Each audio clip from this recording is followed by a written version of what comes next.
चलिए, तो हम आज स्टार्ट करेंगे कॉलिगेटिव प्रॉपर्टीज।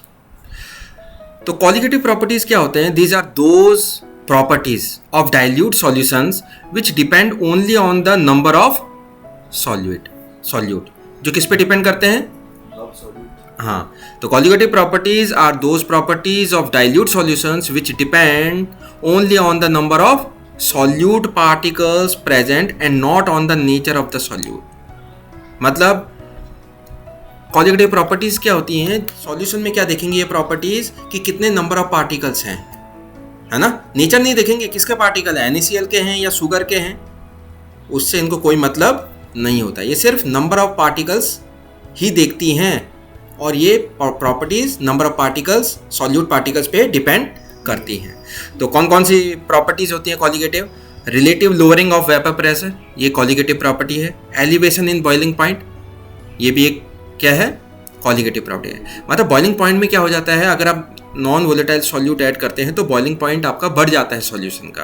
तो एलिवेशन मतलब बढ़ना, इंक्रीज होना। डिप्रेशन मतलब रिड्यूस होना। तो अगर आप कोई सॉल्यूशन है, जैसे उसमें नॉन वोलेटाइल सॉल्यूट है, तो सॉल्यूशन का क्या हो जाता है? फ्रीजिंग पॉइंट डिक्रीज हो जाता है। सॉल्वेंट में अगर आप कोई नॉन वोलेटाइल सॉल्यूट ऐड करोगे तो उसका फ्रीजिंग पॉइंट रिड्यूस हो जाता है। इसको बोलते हैं डिप्रेशन इन फ्रीजिंग पॉइंट। ये भी एक क्या होती है? Colligative property. ऐसे ही फोर्थ वन है ऑस्मोटिक प्रेशर। क्या समझ में आया? तो ये चार आपकी क्या हो गई? Colligative properties. तो ये डिपेंड करती हैं only on the number of solute particles and not on the nature of the solute. तो not on the nature of the solute मतलब इसे नहीं दिखाई देता। आप ऐसा मान सकते हैं कि कॉलिगेटिव प्रॉपर्टीज क्या होती है? ब्लाइंड होती है, अंधी। इन्हें सिर्फ नंबर ऑफ पार्टिकल्स देखने हैं। NaCl का है या शुगर का है उसे पता ही नहीं चलता है, क्योंकि वो क्या है? ब्लाइंड है, अंधी। ठीक है, चलिए आगे बढ़ते हैं। तो हमने क्या पढ़ा? Colligative properties depends on number of particles, they does not depend on the nature of the solute. चलिए, तो सबसे पहली जो कॉलिगेटिव प्रॉपर्टी आती है वो है relative lowering of vapour pressure. इसको RLVP भी बोलते हैं, relative lowering of vapour pressure. ठीक है, तो when a non volatile solute, जब भी आप नॉन वोलेटाइल सॉल्यूट, क्या होता है नॉन वोलेटाइल सॉल्यूट?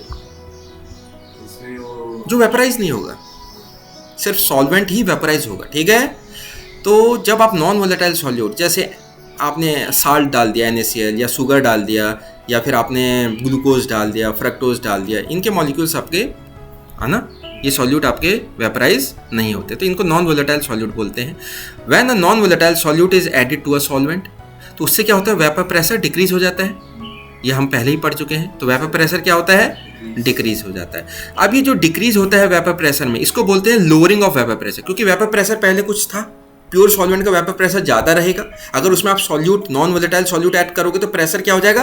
कम। तो कितना कम हुआ है उसको बोलेंगे लोअरिंग ऑफ वेपर प्रेशर। तो पहले कितना था? P0A। जब प्योर सॉल्वेंट था तो ज़्यादा होगा, क्योंकि उसी के पार्टिकल्स होंगे सरफेस में, है ना, तो उसके ज़्यादा वेपर्स बनेंगे। जैसे ही आपने नॉन वोलेटाइल सॉल्यूट ऐड करा तो अब सॉल्वेंट का वेपर प्रेशर क्या हो जाएगा?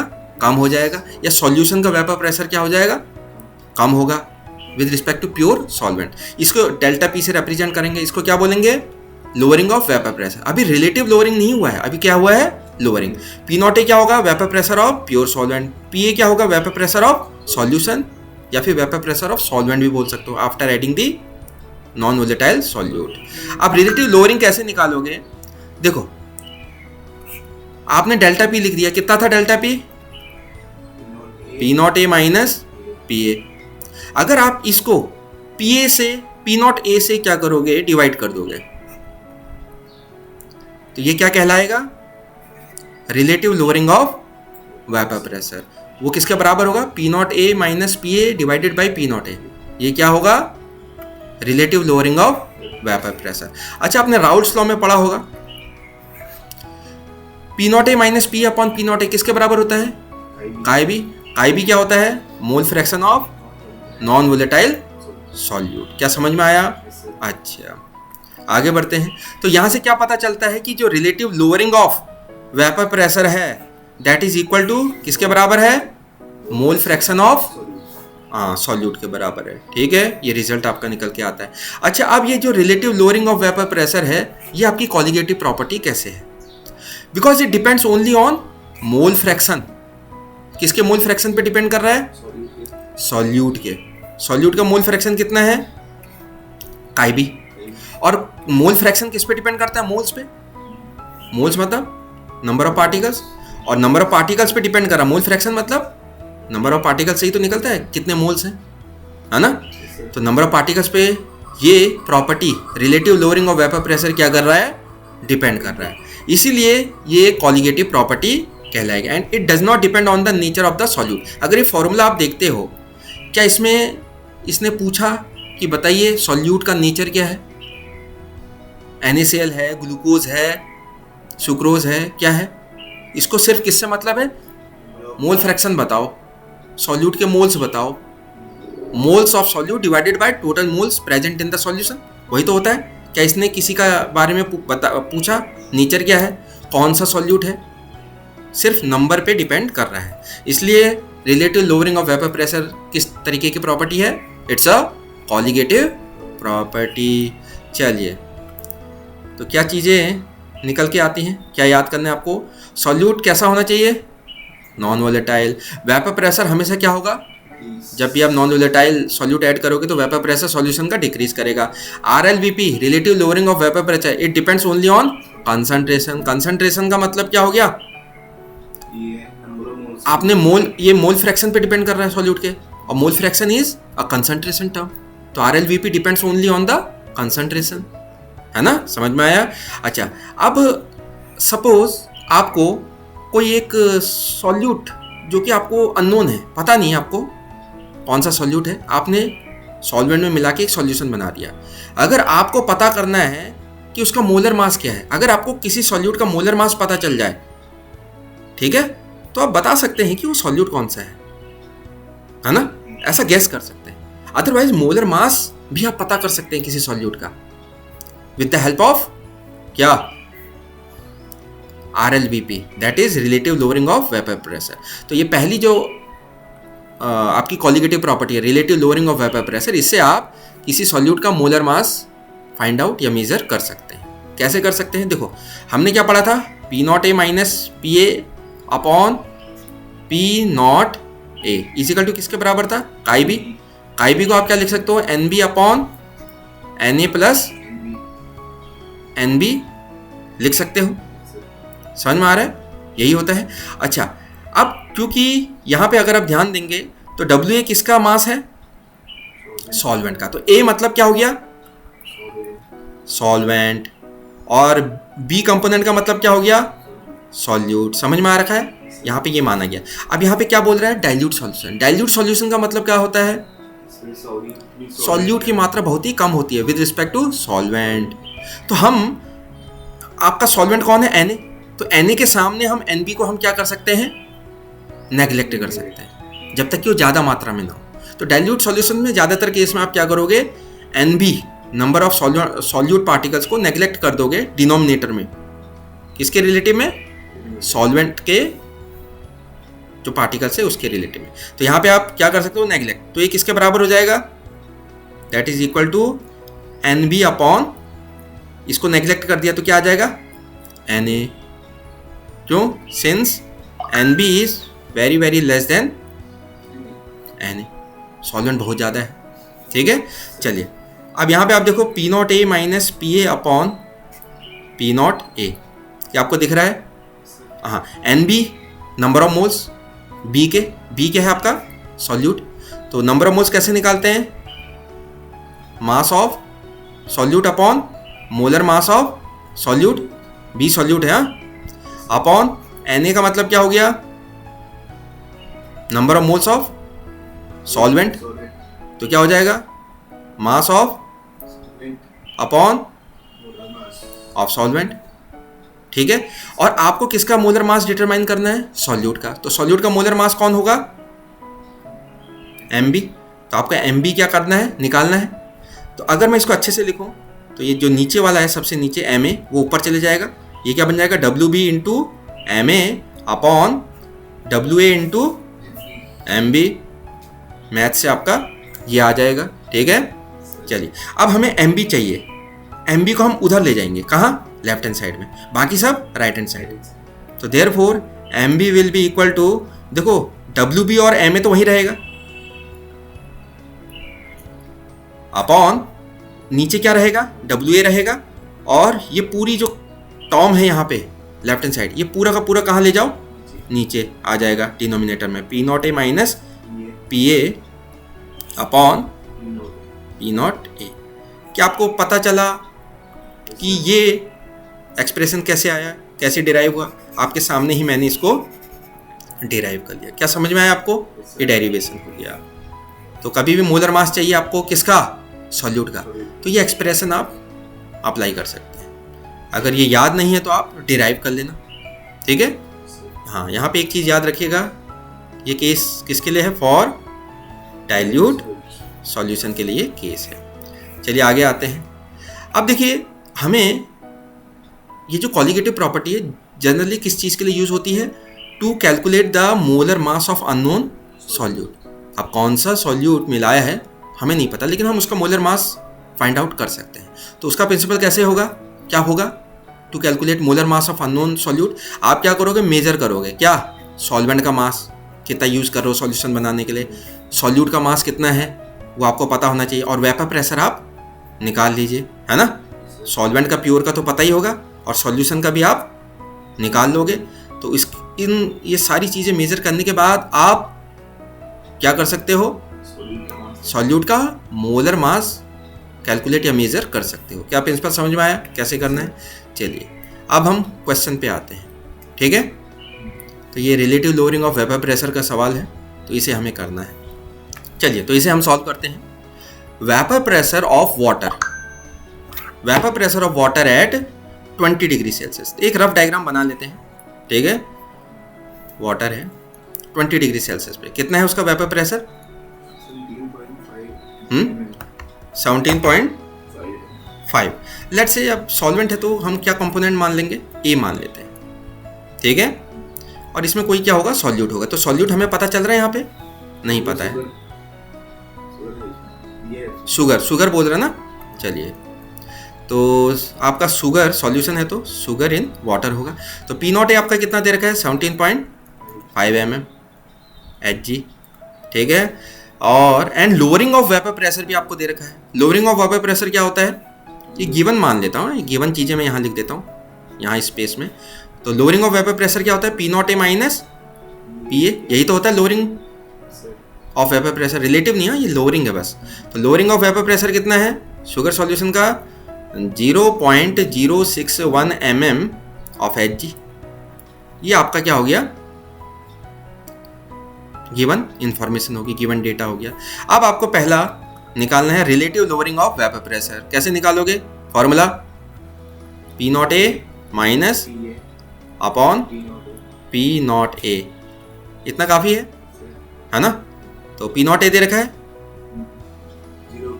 P not A minus P ही दे रखा है, वेरी गुड, 0.061 गिवन है, अपॉन MMHg है, और पी नॉट ए नीचे होता है वो कितना है, 17.5 MMHg। दोनों का क्या है, न्यूमरेटर और डिनोमिनेटर का यूनिट सेम है, बढ़िया।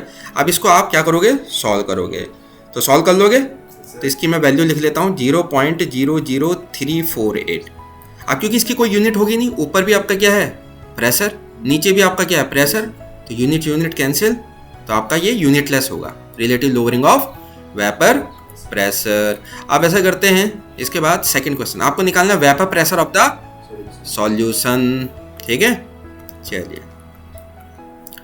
तो कैसे निकलेगा वेपर प्रेशर ऑफ सॉल्यूशन, तो देखो आपके पास पीए क्या होता है, पीए क्या होता है, दैट इज, बिल्कुल सही, this is vapour pressure of solution. तो देखो आपको P not A minus P A दे रखा है, उसी में पी ए छुपा हुआ है। P not minus P A की वैल्यू कितनी है, 0.061। तो पी ए की वैल्यू कितनी हो जाएगी, ये राइट में चले जाएगा और ये लेफ्ट में, तो ये हो जाएगी पी नॉट ए माइनस 0.061। आप पी नॉट ए की वैल्यू रख सकते हो, हाँ। तो पी नॉट ए की वैल्यू कितनी है, हाँ एक सेकेंड, चलिए तो पी नॉट ए की वैल्यू है 17.5, उसमें से आप क्या सब्ट्रैक्ट कर लोगे 0.061, तो इसको जब आप सब्ट्रैक्ट करोगे तो कितना आएगा 17.439 mmHg। तो इस सॉल्यूशन का क्या हो जाएगा वेपर प्रेशर, ठीक है। और उससे पहले आपने क्या निकाला था relative lowering of vapour pressure. अब थर्ड चीज़ क्या पूछी गई है, ये दो चीज़ें हो गई हमारी, mole fraction of sugar and water, sugar और वाटर का मोल फ्रैक्शन। चलिए अब इसको निकालते हैं। देखो मोल फ्रैक्शन ऑफ शुगर आपके पास है ऑलरेडी, काई भी क्या होगा मोल फ्रैक्शन ऑफ शुगर, बिल्कुल सही, P not A minus P A upon P not ए, इसकी वैल्यू आपके पास ऑलरेडी है। तो हमने निकाली थी कितनी आर के 0.00348, तो 0.00348 ये मोल फ्रैक्शन बी का है। अगर आपको मोल परसेंटेज चाहिए तो इसको 100 से मल्टीप्लाई करो, तो 100 से मल्टीप्लाई करेंगे तो कितना परसेंट आएगा सॉल्यूट 0.3%, 0.348%। तो 0.3% क्या होता है, कुछ नहीं 1% से भी कम। तो इसका मतलब सॉल्वेंट कितना होगा, बहुत ज़्यादा होगा, कितना होगा 99 समझ आ रहा है, हाँ। तो कितना परसेंट कम सॉल्यूट है यहाँ पे। तो काई भी आपका निकल गया, देयरफॉर काई निकाल सकोगे, काई क्या होगा 1 माइनस काई बी। रीजन यहाँ लिख देना, रीजन क्या होता है chi A plus chi B is equal to 1 होता है। तो 1 माइनस 0.00348, तो ये कितना आ जाएगा, ये आ जाएगा 0.9965। तो यहीं से आपको पता चल गया क्या काई भी कितना हो गया 0.00348, मतलब 0.348%। और आपका ये क्या निकला काई ए, उसकी वैल्यू कितनी आई काई ए की वैल्यू, अगर परसेंटेज में देखोगे तो 99.65%। समझ में आ रहा है। तो इससे आप मतलब थोड़ा एक गैस कर सकते हो कि सॉल्वेंट कितनी मात्रा में और सॉल्यूट हाँ कितनी मात्रा में। चलिए अब दूसरा सवाल करते हैं, ठीक है, इसे पढ़िए।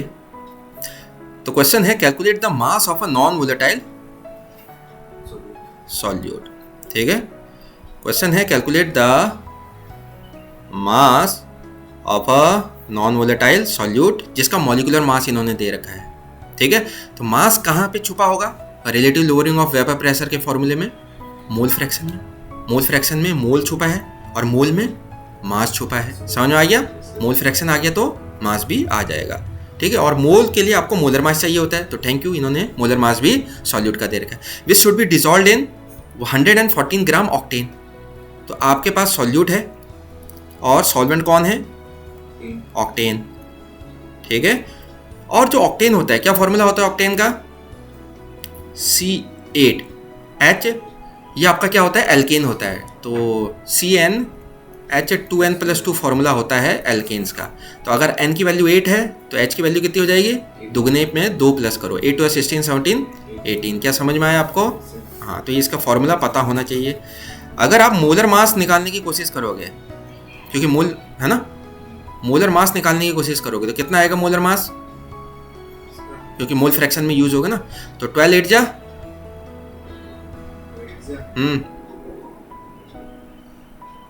कितना होता है 96 होता है, प्लस 18 तो कितना आएगा ये 114।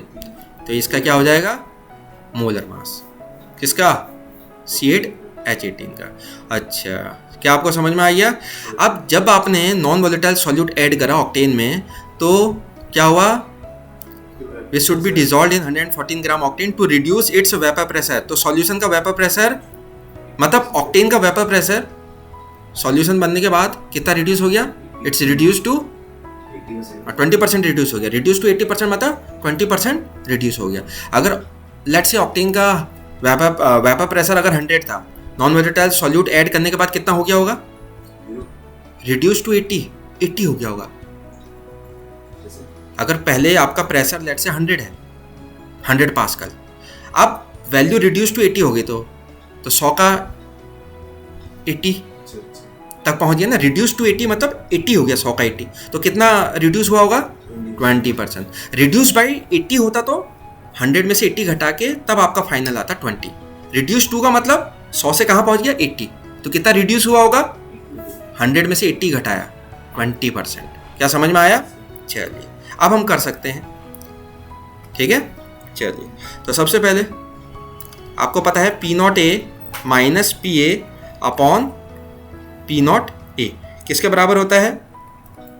काई बी के, मोल फ्रैक्शन ऑफ सॉल्यूट। क्या इसकी वैल्यू हम निकाल सकते हैं? लेट्स से सॉल्वेंट का हम 80% में खेल हो रहा है सारा, परसेंटेज में, तो पहले हम मान लेते हैं 100% क्या था आपका प्रेशर होगा। लेट्स से 100 मान लेते हैं। अब सॉल्यूशन बनने के बाद प्रेशर कितना हो गया? रिड्यूस टू 80, तो 80 हो गया होगा। अगर हमने 100 मान लिया तो 80% रिड्यूस टू 80% का मतलब 80 पहुंच गया होगा, अपॉन पहले कितना था? 100, तो कितना आ जाएगा? 20 अपॉन 100, दैट इज कितना आ जाएगा? 1/5, दैट इज 0.2। तो ये क्या आ गया? Mole fraction. किसका मोल फ्रैक्शन? देयरफॉर काई बी की वैल्यू हो जाएगी 0.2। Got it? अच्छा, काई बी आप क्या लिख सकते हो? NB upon Na plus NB लिख सकते हो, यहीं पे लिख देता हूं मैं, ठीक है। NB कितना होगा? मोल्स ऑफ सॉल्यूट है ना, मेरे को नहीं पता, तो लेट कर लेते हैं। लेट मास ऑफ सॉल्यूट कितना मान लेंगे? इक्वल टू x ग्राम। क्या समझ में आ रहा है आपको? इसको लेट मान लेते हैं। क्या मान लेते हैं? लेट कर लेते हैं। तो ये आपका हो जाएगा मास x हो गया अपॉन इसका मोलर मास दे रखा है कितना? 40 डिवाइडेड बाय Na कितना हो जाएगा? ऑक्टेन का मास कितना दे रखा है? 114 डिवाइडेड बाय मोलर मास कितना हो जाएगा? 114 प्लस NB का आपको पता ही है x अपॉन 40। अब देखो यहाँ पे अगर आप देखोगे तो मोल फ्रैक्शन कितना है? 0.2, तो मोल परसेंट कितना हो जाएगा? 100 से मल्टीप्लाई कर दो 20%, तो अच्छी मात्रा में है। अच्छी मात्रा में है तो हम इसको क्या नहीं करेंगे, जो सॉल्यूट वाला है उसको हम इसके साथ कंपेयर करेंगे तो नेग्लेक्ट नहीं करेंगे, क्योंकि 20% बहुत होता है। इससे पहले कितना परसेंट था इस सवाल में? सॉल्यूट 0.03% ऐसा कुछ आ रहा था, है ना। हाँ, यहाँ तो यार 20% है, ठीक है। 0.2 का मतलब 20%। चलो अब इसको हम सॉल्व करते हैं, तो ये कितना आ जाएगा? x अपॉन 40 अपॉन ये तो कैंसिल हो जाएंगे, 1 प्लस x अपॉन 40 किसके बराबर हो जाएगा? 0.2 के बराबर हो जाएगा, ठीक है। तो 0.2 is equal to x upon 40 upon 1 plus x upon 40। अब इसको आप सॉल्व कर पाओगे क्या? ये यहाँ मल्टीप्लाई हो जाएगा, ठीक है। तो 0.2 times 1 plus x upon 40 is equal to किसके बराबर हो जाएगा? x अपॉन 40, ठीक है। चलिए फिर आगे बढ़ते हैं। यहाँ तक समझ में आ गया आपको? चलिए अब इसको हमें सॉल्व करना है, तो अब इसको हम ओपन कर लेते हैं। तो 0.2 plus 0.2 into x upon 40 multiply होगा, इज इक्वल टू कितना हो जाएगा? x upon 40। तो x को एक ही तरफ भेज दो, तो x upon 40 minus 0.2 x upon 40 is equal to कितना आ जाएगा? 0.2। इसको सॉल्व कर लोगे, 40 कॉमन एलसीएम ले लोगे, फिर वहाँ चले जाएगा, x से ये घटा दोगे, तो यहाँ से x की वैल्यू कितनी आ रही है? ठीक है, तो मैं आप ही के सामने कर देता हूँ इसको। तो यहाँ पे अगर आप इसको सॉल्व करोगे तो ये आ जाएगा, 1 में से 0.2 घटाया तो 0.8 आएगा, तो 0.8 x upon 40 is equal to कितना हो जाएगा? 0.2। यहाँ x की वैल्यू कितनी आ जाएगी जब आप इसको सॉल्व करोगे? 0.2 इंटू 40 अपॉन 0.8। इसको काटो, कितना आएगा? नीचे क्या आ जाएगा? बिल्कुल सही। तो 0.2 से 0.8 कटेगा तो 4 आएगा, 40 अपॉन 4 दैट इज 10, ठीक है। और हमें x ही तो निकालना था, है ना। तो therefore mass of solute to be added, जो हमें ऐड करना है सॉल्वेंट में, कितना हो जाएगा? 10 ग्राम। तो ये हमारा आंसर हो जाएगा। क्या समझ में आया आपको? हाँ। अब ये दूसरा सवाल है, इसको पढ़िए, इसे हम करेंगे। A solution containing 30 gram of a non volatile solute. तो सॉल्यूट का नाम दिया नहीं है तो सॉल्यूट लिख लेते हैं। इन 90 ग्राम वाटर, तो वाटर आपको दे रखा है 90 ग्राम। तो वाटर को हम क्या मान लेंगे? ए कंपोनेंट मान लेते हैं, तो डब्ल्यू लिख लेते हैं, ठीक है। तो कितना है? 90 ग्राम। ऐसी सॉल्यूट को क्या मान लेंगे? बी कंपोनेंट, तो डब्ल्यू बी कितना दे रखा है? 30 ग्राम, ठीक है।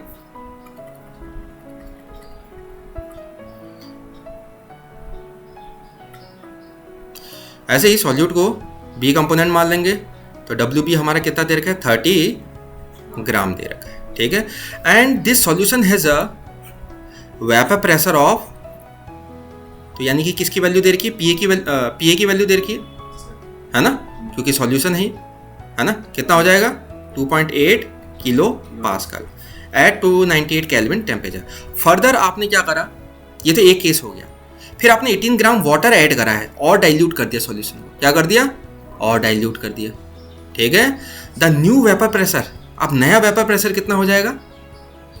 नया वेपर प्रेशर पी डैश मान लिया, कितना हो जाएगा? 2.9 किलो पास्कल। कब? जब आपने 18 ग्राम ऐड करा, है ना। When 18 gram water is added. ये कुछ इन्फॉर्मेशन मैंने यहाँ पे लिख दी जिनका मैं यूज करूंगा। अभी आपसे पहला सवाल पूछ रहा है, calculate the molecular mass of solute, है ना। उसके बाद सेकंड है vapour pressure of water at 298 kelvin, ठीक है। चलिए, तो पहला वाला हम करते हैं। मॉलिक्यूलर मास निकालना है, तो कैसे निकालेंगे? तो अगर आप ध्यान से देखें तो यहाँ पे कौन सा कॉलिगेटिव प्रॉपर्टी लग सकती है? एक ही पढ़ी हमने, relative lowering of vapour pressure. सारा वेपर प्रेशर का ही खेल चल रहा है, समझ में आ रहा है। तो कौन सी लगेगी? P not A minus P A upon P not ए, किसके बराबर होगा? काई बी के बराबर हो जाएगा। अब यहाँ पे हम क्या मानेंगे? कौन सा केस लेंगे? डाइल्यूट सॉल्यूशन का। तो डाइल्यूट सॉल्यूशन में फॉर्मूला क्या होता है? W B into M A upon W A. W B ऊपर होता है या क्या होता है? क्या पढ़ा था हमने? एक बार फिर से देख लेते हैं। फॉर्मूला याद होना चाहिए यार।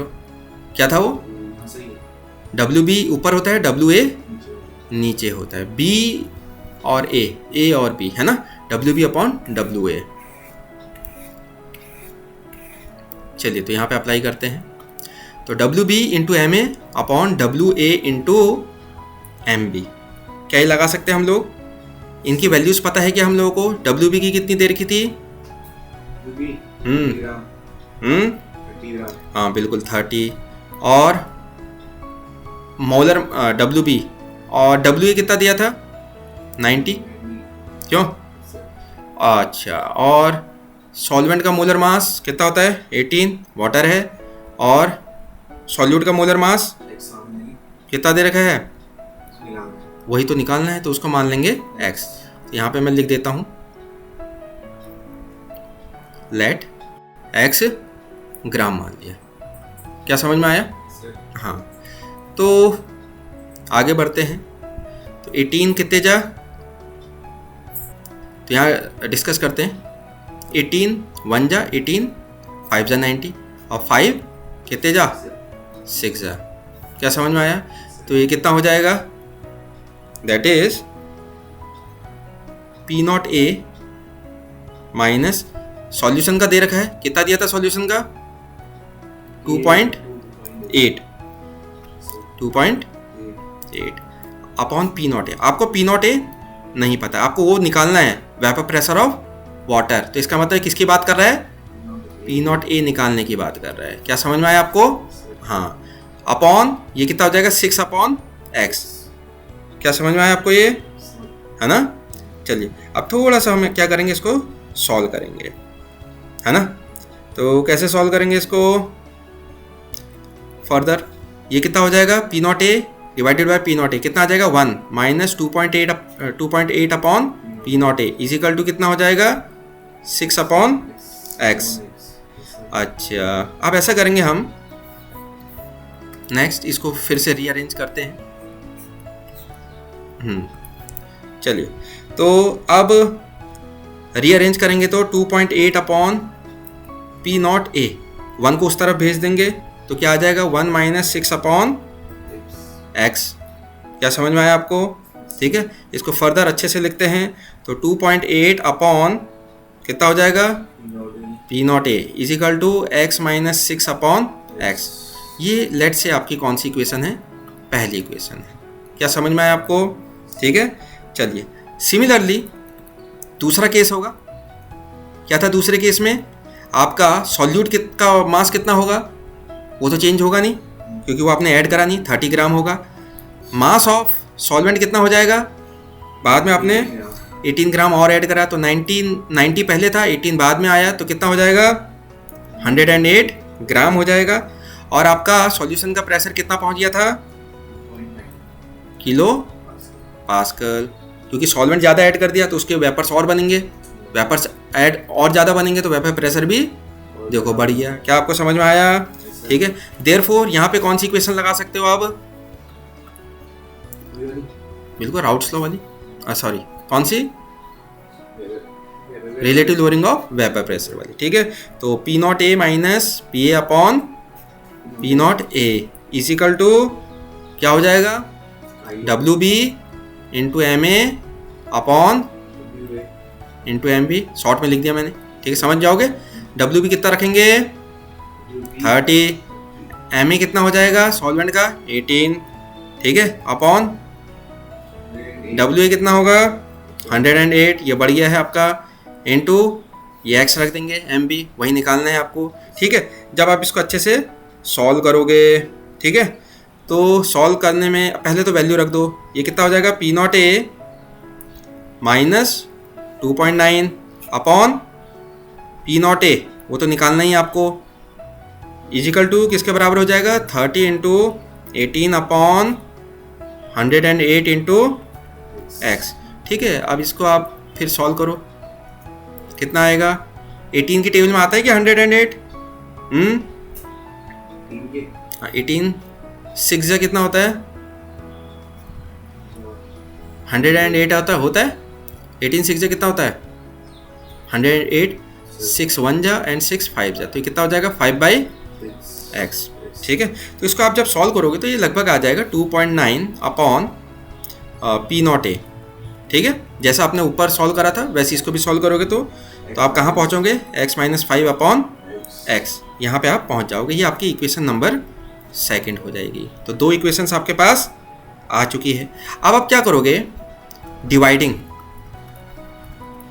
Dividing first by second equation. दो इक्वेशन और दो अननोन है, फिर किसी भी तरीके से आप जो भी तरीके आपको आते हैं उनसे आप सॉल्व करिए। तो एक तरीका ये भी होता है, दोनों इक्वेशन को आपने डिवाइड करते हैं। जैसे आप डिवाइड करोगे तो 2.8 अपॉन 2.9, क्योंकि पहली इक्वेशन में 2.8 होगा अपॉन पी नॉट ए, दूसरे में है 2.9 अपॉन पी नॉट ए। जब डिवाइड करोगे तो पी नॉट ए कैंसिल, तो क्या आ जाएगा 2.8 अपॉन 2.9। ऐसी यहाँ पे भी आपका x और x कैंसिल होने वाला है दोनों ही इक्वेशन में, तो ऊपर क्या आएगा x माइनस 6 और नीचे क्या आएगा x माइनस 5। तो अब एक इक्वेशन और एक ही अननोन बचा। तो जब आप इसको सॉल्व करोगे, ठीक है, तो कैसे सॉल्व होगा ये? हाँ, हो जाएगा। तो x की वैल्यू कितनी आएगी? इसको जब आप सॉल्व करोगे तो x की वैल्यू आपको मिलेगी 34 ग्राम पर मोल, और ये किसकी वैल्यू है? That is molar mass of solute. कितनी हो गई? 34 ग्राम पर मोल। इसको सॉल्व कर लेना, थोड़ी मैथ्स लगानी पड़ेगी। अब दूसरा हमें क्या फाइंड आउट करना था? Vapour pressure. तो putting x is equal to 34 in equation, कौन सी इक्वेशन में रख देते हैं? लेट से फर्स्ट में रख देते हैं। ठीक है, जब आपने फर्स्ट में रखा तो 2.8 अपॉन पी नॉट ए था, इज इक्वल टू कितना था? x माइनस 6 अपॉन एक्स था। x की वैल्यू रख दो यहाँ पे 34 माइनस 6 अपॉन 34, 34 में से 6 घटाओ 28 अपॉन 34, ठीक है। तो यहाँ से आपका निकल जाएगा, क्रॉस मल्टीप्लाई कर दो तो कितना हो जाएगा,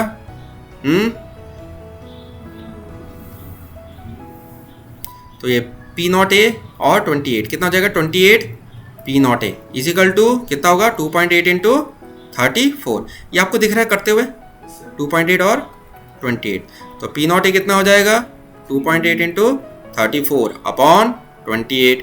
ये काटो कितना आएगा, 10 आ जाएगा, है ना।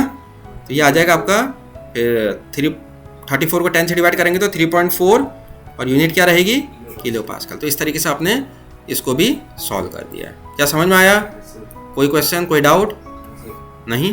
चलिए अब हम आते हैं दूसरी कॉलिगेटिव प्रॉपर्टी में, ठीक है। वो कौन सी है, एलिवेशन इन बॉइलिंग पॉइंट, ठीक है। चलिए तो बॉइलिंग पॉइंट पहले हम पढ़ते हैं क्या होता है boiling point. Boiling point is the temperature at which vapour pressure of the solution becomes equal to atmospheric pressure. जहाँ पे कोई सॉल्वेंट ले लो या कोई सॉल्यूशन ले लो, उसका वेपर प्रेशर किसके बराबर हो जाता है, सराउंडिंग प्रेशर। तो सराउंडिंग प्रेशर हमारे लिए क्या होगा, एटमॉस्फेरिक प्रेशर। समझ में आ रहा है। तो ये हम पहले भी डिस्कस कर चुके हैं कि जब भी बॉइलिंग प्रेशर, जब भी वेपर प्रेशर सॉल्यूशन का या सॉल्वेंट का किसके बराबर हो जाए, सराउंडिंग प्रेशर, तो बॉइलिंग स्टार्ट हो जाती है। क्या समझ में आया। चलिए अब हम आगे बढ़ते हैं ना। होता क्या है, एक इफेक्ट पढ़ते हैं। अगर आप किसी सॉल्वेंट में नॉन वोलेटाइल सॉल्यूट क्या करते हो, ऐड करते हो। आपने ऐड करा नॉन वोलेटाइल सॉल्यूट, तो उससे क्या होगा, वेपर प्रेशर डिक्रीज होगा। क्या समझ में आई बात। अब हाइयर टेम्परेचर रिक्वायर होगा बॉयल करने के लिए, तो बॉइलिंग पॉइंट क्या हो जाएगा, इंक्रीज हो जाएगा। क्योंकि वेपर प्रेशर ही कम बने तो इतने नहीं बनेंगे कि वो सराउंडिंग प्रेशर के बराबर हो जाए, तो और ज़्यादा वेपर्स जनरेट करने के लिए आपको टेम्परेचर बढ़ाना पड़ेगा। ज़्यादा टेम्परेचर होगा तो ज़्यादा वेपर्स बनेंगे और इतने वेपर्स बन जाएंगे कि बॉइलिंग स्टार्ट हो जाएगी। क्या समझ में आई बात। चलिए तो अगर आप यहाँ फिगर देखें तो ये वेपर प्रेशर अगेंस्ट टेम्परेचर है। This is vapour pressure against temperature का ग्राफ होगा। अगर आप ये देख रहे हो ब्लैक कलर का ग्राफ सॉल्वेंट का है, प्योर सॉल्वेंट, ए से बी तक जा रहे हो। आप अगर टेम्परेचर बढ़ाओगे, लेफ्ट से राइट जा रहे हो, देखो एक्स एक्सिस में, और यहाँ को वाई एक्सिस के अलोंग, पॉजिटिव वाई एक्सिस के अलोंग क्या होगा, वेपर प्रेशर। अगर आप टेम्परेचर बढ़ा रहे हो तो वेपर ज़्यादा बनेंगे, तो वेपर प्रेशर भी बढ़ रहा है। क्या आपको दिख रहा है, ये ब्लैक को देखो, वेपर प्रेशर बढ़ रहा है। लेकिन जैसे ही प्रेशर एक्स पॉइंट में पहुंचा, वहाँ पे वेपर प्रेशर की वैल्यू कितनी हो जाएगी, ये 1 atm की लाइन है, कांस्टेंट प्रेशर, जो कि सराउंडिंग प्रेशर है। कौन सा, एटमॉस्फेरिक प्रेशर। जैसे उसके बराबर वेपर प्रेशर हो जाएगा प्योर सॉल्वेंट का, बॉइलिंग स्टार्ट हो जाएगी। तो प्योर सॉल्वेंट का बॉइलिंग कितना है, लेट्स से TB नॉट है, दिख रहा है आपको। लेकिन जैसे ही आपने सॉल्यूट ऐड कर दिया, आपने नॉन वोलेटाइल सॉल्यूट ऐड कर दिया, तो जो सॉल्यूशन बनेगा उसका वेपर प्रेशर कम होगा। देखो यहाँ स्टार्टिंग में ही कम हो गया। अब आपने क्या करा, टेम्परेचर बढ़ाया, तो अब वेपर्स उसी प्रोपोर्शन में बढ़ेंगे। तो आपका ये रेड वाला जो दिख रहा है, क्या आपको रेड वाला दिख रहा है ग्राफ, इसको क्या करेगा, ये फॉलो करेगा।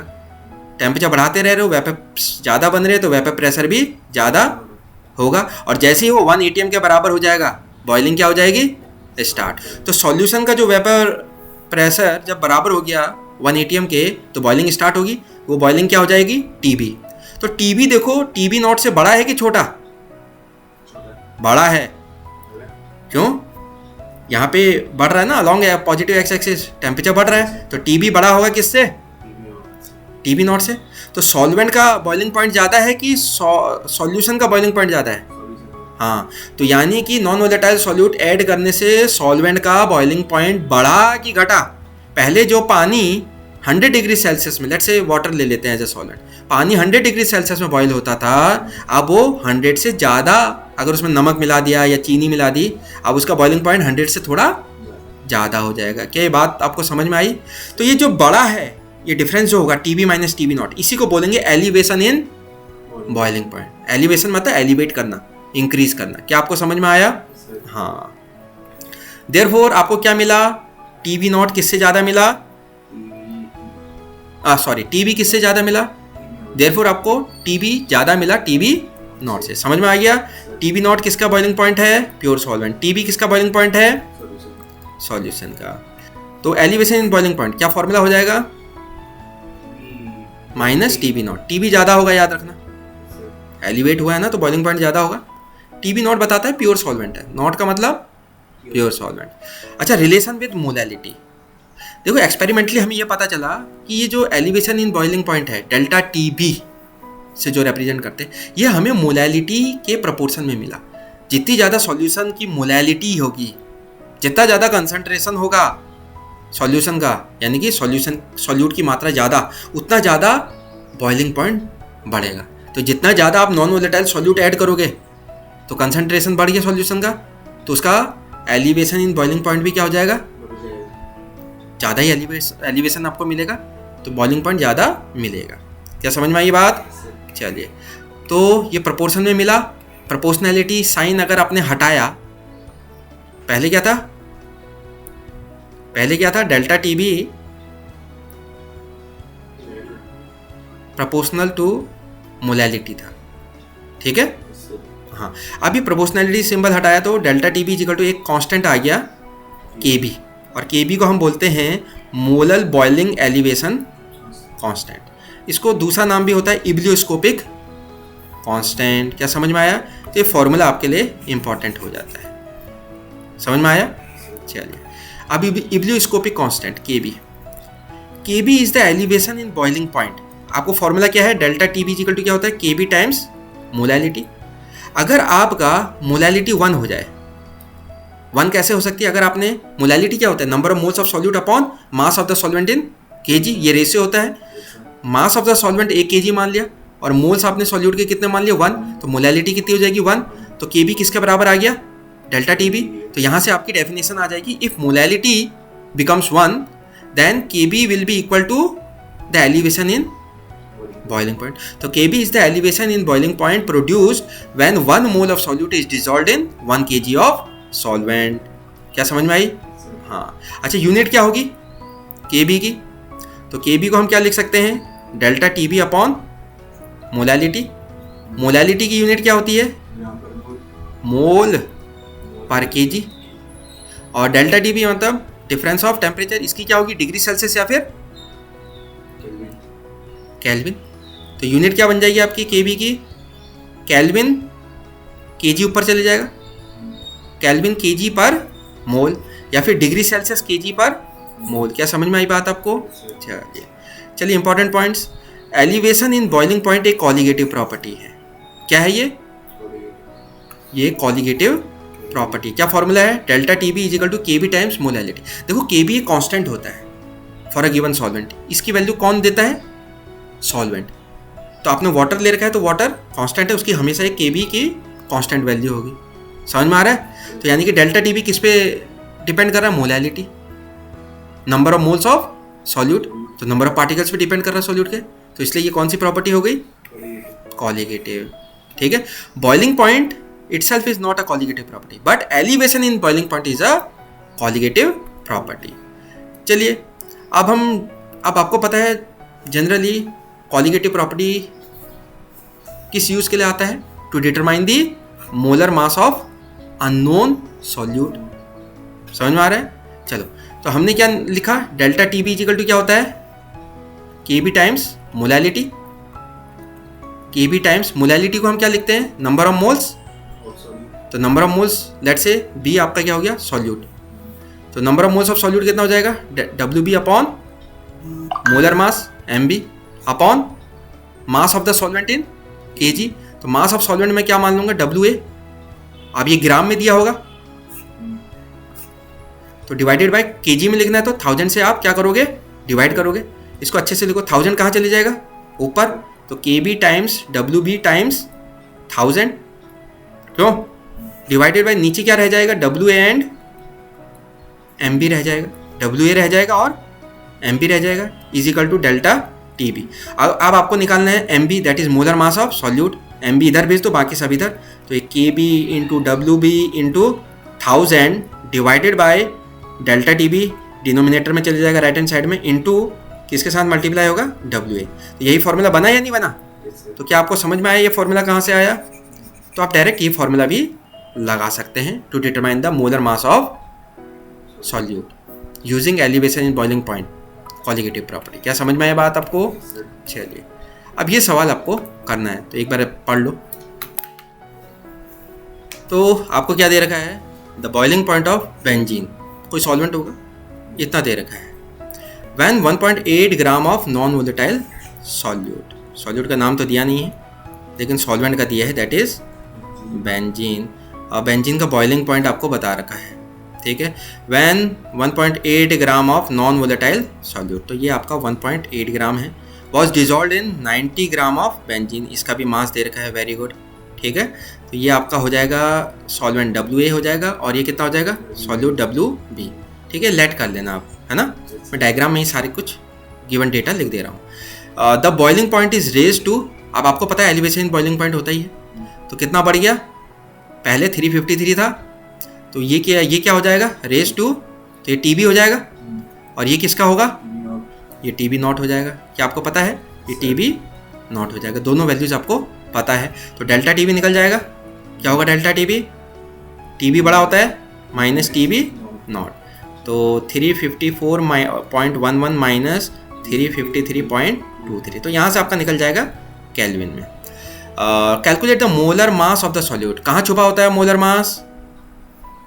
फॉर्मूले में, या तो आप वो फॉर्मूला डिराइव कर लो या फिर याद कर लो, ठीक है। अगर आप याद कर लोगे तो ज़्यादा बेटर रहेगा। तो KB इंटू WB, BB साथ में आ रहे हैं, इंटू 1000 अपॉन डेल्टा TB नीचे होता है इंटू WA, ये दे देगा आपको।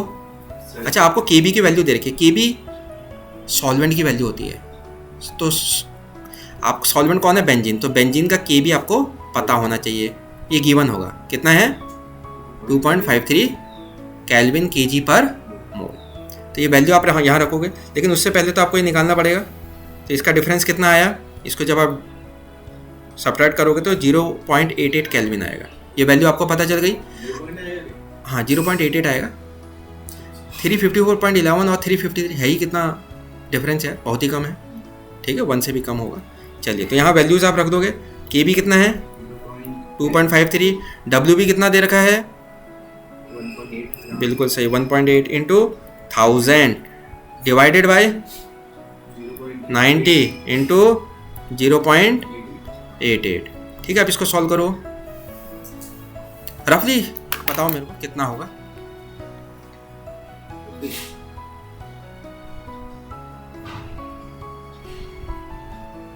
इसको आप सॉल्व करोगे तो आपका आंसर कितना आएगा? 57.5 ग्राम पर मोल। तो ये क्या आ जाएगा? Molar mass of solute. क्या आपको समझ में आया?